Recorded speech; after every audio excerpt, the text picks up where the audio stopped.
les gens, avait donné les baptêmes à quelques personnes dans la ville d'Éphèse. Il avait baptisé déjà au moins 12 personnes. Mais quel est le baptême qu'il avait donné? Les baptêmes des gens. Ces baptêmes-là n'étaient pas conformes par rapport à la saine doctrine. Donc c'était l'erreur sur le plan doctrinal de ces ministres de Dieu. Mais un ministre authentique. Donc il a prêché la parole, il a enseigné la parole dans la ville d'Éphèse. Il a baptisé 12 personnes, mais il a donné un faux baptême. Comme certaines personnes aujourd'hui, qui sont baptisées au nom du Père et du Fils et du Saint-Esprit, et ils sont baptisés par exemple dans des tonneaux. Certaines personnes, on les a baptisés dans des piscines, certaines personnes dans des petits trucs comme des cercueils. Mais tous ces modèles-là, dans la Bible, ça ne se justifie pas. Ça ne se justifie pas. Même Moïse, il a baptisé les enfants d'Israël dans la mer, dans une eau qui coule. Jésus, Jean-Baptiste est venu avant Jésus. Il a fait le service de baptême dans le fleuve de Jourdain, une eau qui coule. Jésus, notre modèle, est venu. Il a fait le service de baptême dans le fleuve du Jourdain. Mais la piscine de Bethesda était là. Le réservoir de Siloé était là. Mais posez-vous la question. Pourquoi Jésus et ses apôtres n'ont-ils pas fait le service de baptême dans ces lieux-là? Piscine de Bethesda, on n'a pas baptisé les gens. Réservoir de Siloé, on n'a pas. Mais c'était seulement dans le fleuve du Jourdain. Pourquoi? Parce qu'il y a tout un enseignement là-dessus. Il y a tout un enseignement. Mais maintenant, il a baptisé les gens. Il a donné le baptême déjà. Un baptême qui n'était pas conforme à la sainte doctrine. Maintenant, quand Paul est venu dans Acte 19, donc ici, je suis en train de lancer déjà un appel. Si tu as déjà reçu un baptême qui n'est pas conforme à la sainte doctrine, il faut que tu sois rebaptisé par un vrai ministre de Dieu, d'un vrai baptême, d'un baptême qui est conforme à la parole. Donc je dis déjà aux enfants de Dieu qui m'écoutent là. Parce qu'on peut aussi répandre les baptêmes. Si vous avez été baptisé, prenons par exemple les baptêmes que les catholiques font. Et ça, ce n'est pas les baptêmes. Ça, ce n'est pas les baptêmes. Quelques gouttes là, qu'on asperge sur la tête. Ça, ce n'est pas les baptêmes, ça. Ça, c'est autre chose. N'a rien à voir avec les baptêmes. Les baptêmes au nom du Père et du Fils et du Saint-Esprit, ce n'est pas ça. Dans la Bible, il n'y a pas même une seule mention où on a baptisé les gens au nom du Père et du Fils et du... Il n'y en a pas. Il n'y en a pas. Ce que Jésus a dit dans Matthieu chapitre 28, verset 19, il y a tout un enseignement là-dedans. Les apôtres comprenant cela, ils n'ont pas baptisé les gens au nom du Père et du Fils et du Saint-Esprit parce que les apôtres étaient bel et bien enseignés par le Saint-Esprit. Ils avaient compris que les peurs, les Fils et l'Esprit, c'était bel et bien lui-même. C'est pour cela que vous allez lire l'Acte des apôtres jusqu'à l'Apocalypse. Les apôtres ont fait le service des baptêmes au nom de Jésus, point barre. Demandez à tous ces serviteurs qui donnent des baptêmes au nom du Père et du Fils et du Saint-Esprit qu'ils vous donnent même une seule écriture. Il n'y en a pas. Mais plutôt, on va vous expliquer des théories qui vont vous faire mal à la tête. L'hébreu et le grec. Mais dans la Bible comme ça, il n'y en a pas. Alors, tout ce qui ne se justifie pas dans la parole, c'est une fausse doctrine. C'est une fausse doctrine. Ici, ce messieurs, c'était un serviteur. Tous les critères qu'on a lu tout à l'heure, on dit il était versé dans les Écritures, il était instruit, voilà. La Bible dit il était un serviteur sincère. Mais le seul problème de ces ministres, c'était sur le plan doctrinal. Il a enseigné à ce qui concerne Jésus-Christ dans la loi, dans les prophètes, dans les psaumes. Mais sur le plan doctrinal, il ne connaissait que les baptêmes des gens. Il a baptisé au moins 12 personnes. Mais regardez, un ministre authentique qui était équilibré, qui était calé. Paul, lorsqu'il est venu à Éphèse, regarde ce que Paul a fait. Je suis dans Acte 19, chapitre 1, verset 2. On peut lire jusqu'au verset 7. Souffrez un peu. Nous sommes dans l'enseignement et je vais m'arrêter. On va s'arrêter là. On va lire les dernières écritures puis on va s'arrêter. Paul est venu Pendant que Apollos était à Corinthe, ce ministre de Dieu est parti dans une autre ville. Maintenant, Paul est venu après lui, il est venu lui remplacer à Éphèse, dans la ville où il était.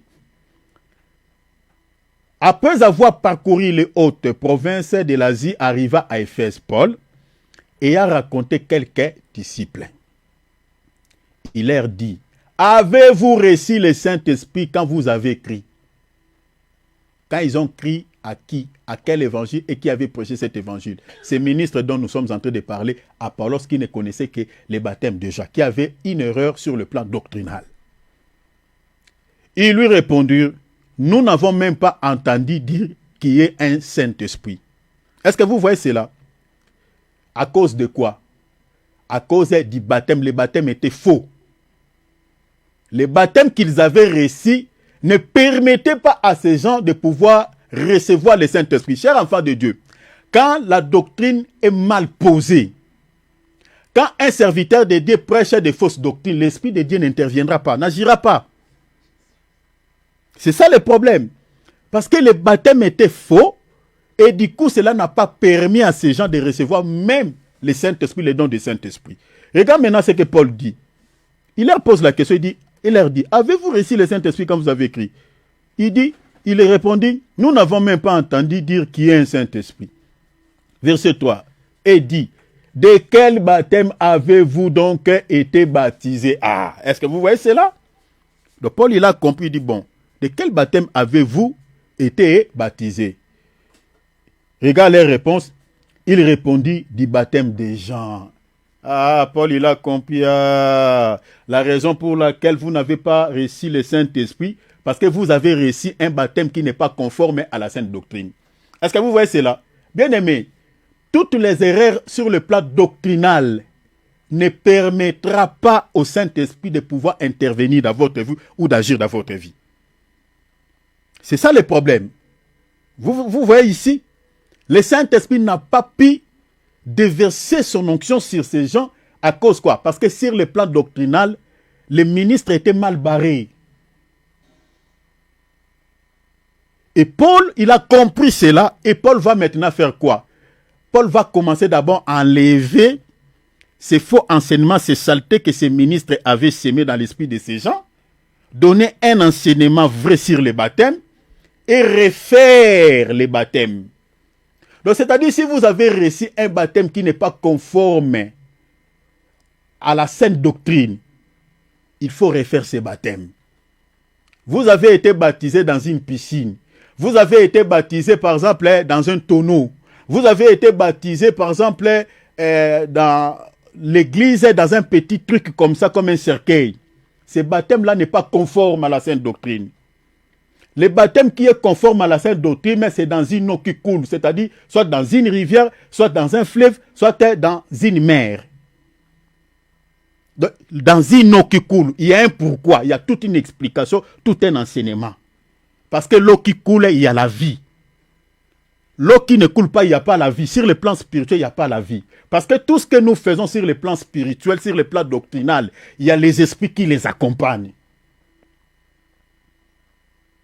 C'est pour cela que vous voyez ici le Saint-Esprit est retenu, n'a pas pu pouvoir agir. À cause de quoi? Parce que sur le plan doctrinal, le Saint-Esprit n'a pas vu les fondements.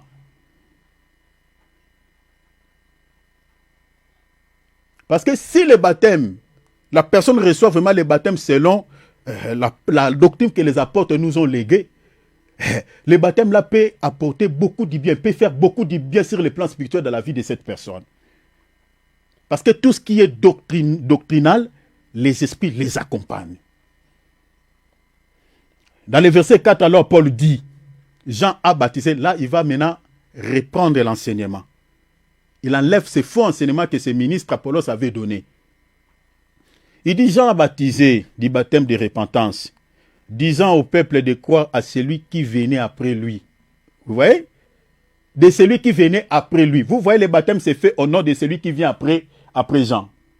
Ah mon Dieu. Je ne sais comment dire pour ces gens qui baptisent les gens au nom du Père, au nom du Fils et du Saint-Esprit. De croire à celui qui venait après lui. C'est-à-dire à Jésus. Verset 5. sur ces paroles. La Bible dit quoi? Sur ces paroles, ils furent baptisés au nom de qui? La Bible ne dit pas au nom du Père et du Fils et du Saint-Esprit, au nom de Jésus. C'est ça, c'est écrit noir sur blanc. Sur ces paroles, ils furent baptisés au nom du Seigneur Jésus. Verset 6. Lorsque Paul leur imposèrent les mains, regardez maintenant, le Saint-Esprit vint sur eux. Ah, vous voyez? Bien aimé, quand la doctrine est respectée, l'Esprit agit. Est-ce que vous voyez cela? Paul ici, il a respecté les fondements. Le Saint-Esprit est intervenu. La Bible a dit, ils leur posèrent les mains. Le Saint-Esprit vint sur eux et il parlait en langue et prophétisait. Oh mon Dieu! Verset 7, ils étaient en tout environ 12 hommes.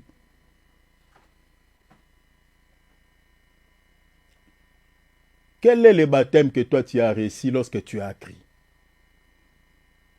Quel est le baptême? Si tu as reçu un baptême qui est non conforme à la parole, il faut refaire ce baptême. Nous sommes là, vous pouvez me contacter, on va vous baptiser. C'est très important. Le baptême s'est fait au nom de celui qui était mort pour nous. C'est ça ce qui est écrit. Qu'on ne vous explique pas certaines théories qui ne se justifient pas dans les Écritures. On donne le baptême au nom de celui qui était mort pour nous. C'est ça ce que Paul dit dans 1 Corinthiens chapitre 1 verset 12 à 15. Il dit, je vais dire à chacun de vous, par ainsi, moi je suis Paul, et moi d'Apollos, moi de Céphas, et moi de Christ. Regarde ce que Paul dit. Christ est-il divisé?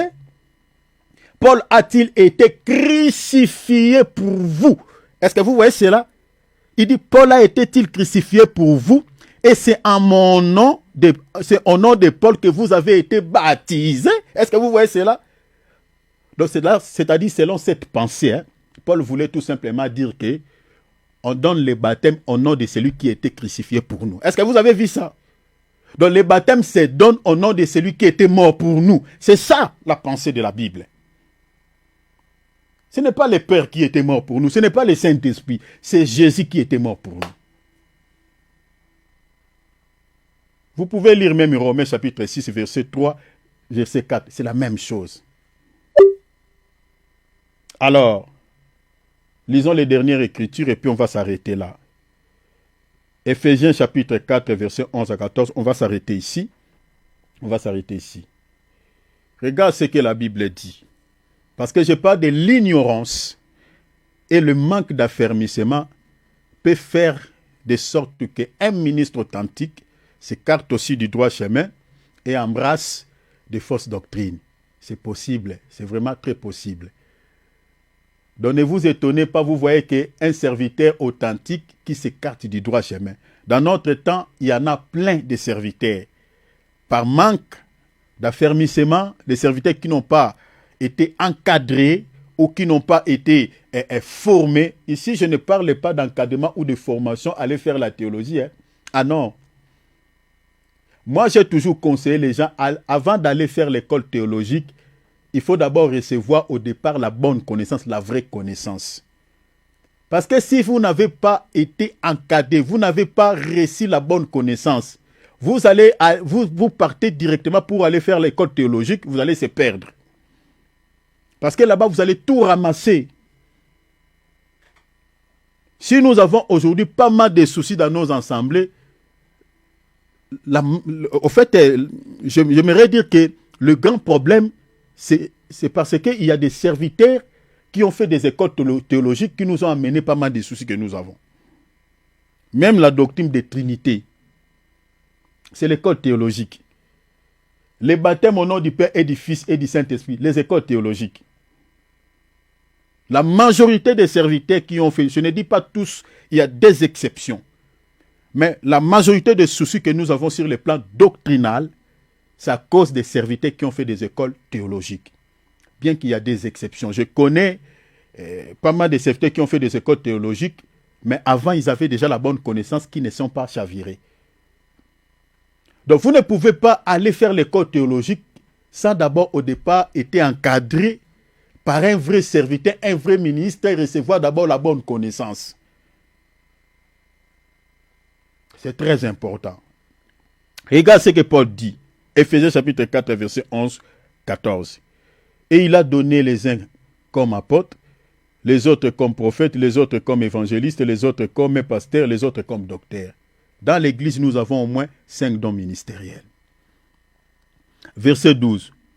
Le rôle de ces 5 dons ministériels, c'est pour faire quoi? La Bible dit pour le perfectionnement des saints en vue de l'œuvre du ministère et de l'édification des corps de Christ. Bâtir la foi des enfants de Dieu. Construire, c'est ça l'édification. Construire la foi des enfants de Dieu. Ne pas renverser la foi des chrétiens, mais bâtir la foi des enfants de Dieu. Bâtir la foi des enfants de Dieu sur Christ, sur l'enseignement de Jésus. Mais regardez dans le verset 13, on dit quoi? Jusqu'à ce que nous soyons parvenus à l'unité de la foi. La foi dont on parle ici, remplacée par la sainte doctrine. Parce que la vraie foi que nous confessons, c'est la sainte doctrine, c'est-à-dire le vrai enseignement. C'est-à-dire que tous nous puissions parvenir, parler un seul langage, parler le même langage. Vous comprenez? C'est-à-dire être bâti sur la sainte doctrine, sur les enseignements des prophètes et des apôtres. L'unité dont on parle ici n'a rien à voir avec l'écuménisme.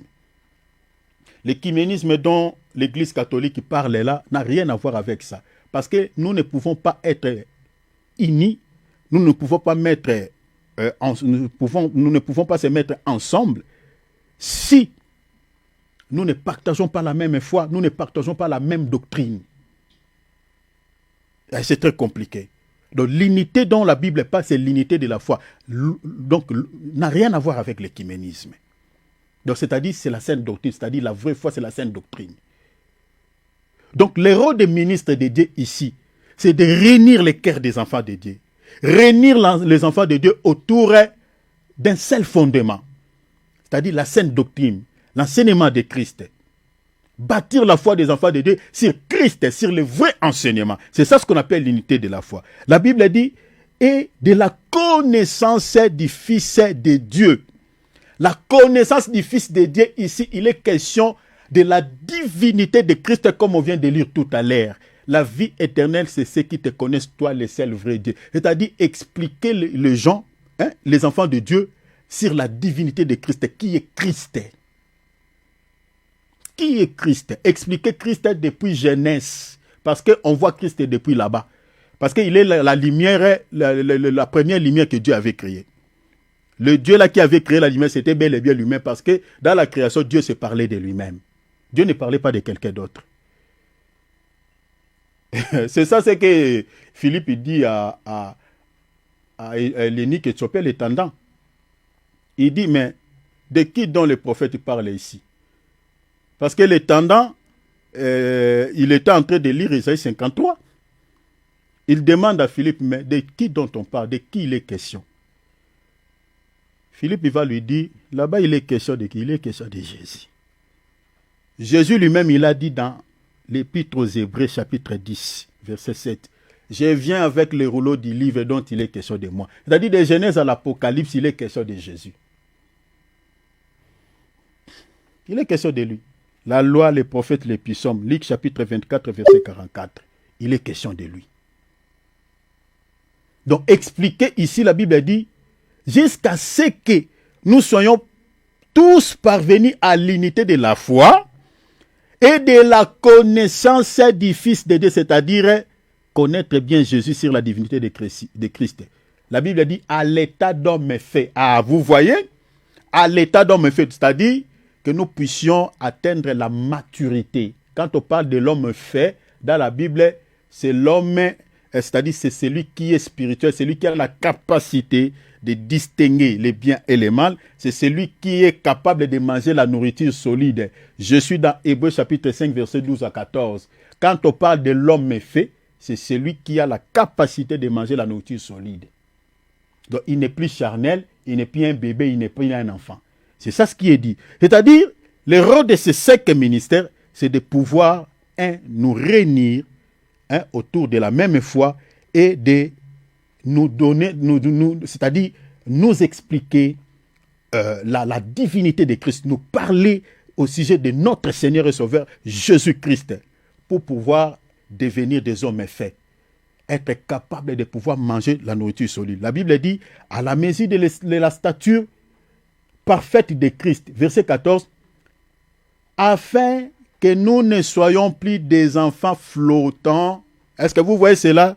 Emportés à tout vent des doctrines par la tromperie des hommes, par les rises, dans les moyens de la séduction. Vous voyez l'importance de la connaissance. Donc, le rôle des ministres de Dieu, c'est de pouvoir affermir les enfants de Dieu, expliquer les enfants de Dieu qui est Christ, bâtir la foi des enfants de Dieu sur la même doctrine, sur la même connaissance. Que les enfants de Dieu quittent l'étape d'être des enfants sur le plan spirituel, mais que les enfants de Dieu deviennent des hommes faits, capables de manger la nourriture solide. Cela permettant aux enfants de Dieu de ne pas être des enfants flottants, comme la Bible dit, être emportés par tout vent de doctrines qui soufflent dans ce monde par les biais des faux prophètes.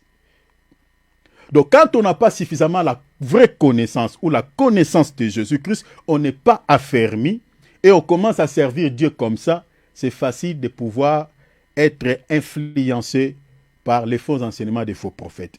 Donc, j'ai expliqué ici que les personnes ignorantes et mal affermies peuvent aussi s'écarter. C'est-à-dire un ministre de Dieu authentique, mais qui n'a pas été formé, qui n'a pas été encadré, qui est mal affermi, qui est ignorant, peut aussi s'écarter du droit chemin.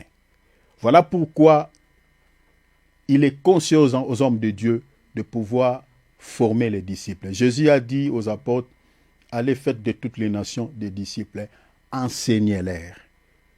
Enseignez-les tout ce que je vous ai prescrit. C'est ça ce que nous sommes en train de faire. Chers enfants de Dieu, aimez la connaissance, aimez la parole de Dieu, aimez l'encadrement. Voilà pourquoi nous prenons suffisamment le temps, nous disposons suffisamment le temps de pouvoir vous enseigner ces choses. Pour que vous ne soyez pas des enfants flottants et emportés à tout vent des doctrines qui souffrent dans ce monde.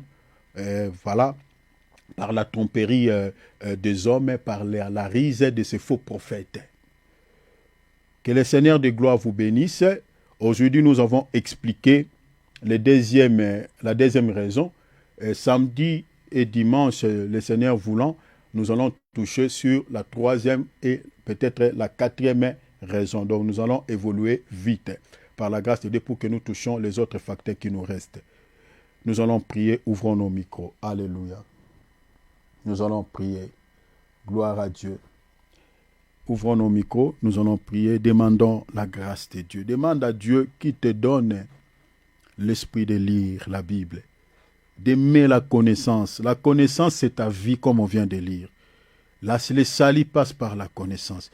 Si vous n'avez pas la connaissance, vous n'avez pas le salut. Donc, il faut aimer la connaissance de la parole de Dieu. Demande à Dieu que le Seigneur sème cette envie dans ton cœur d'aimer la parole parce que ton salut est attaché à la connaissance, et je parle bien de la vraie connaissance de la parole que tu as. Alors demande à Dieu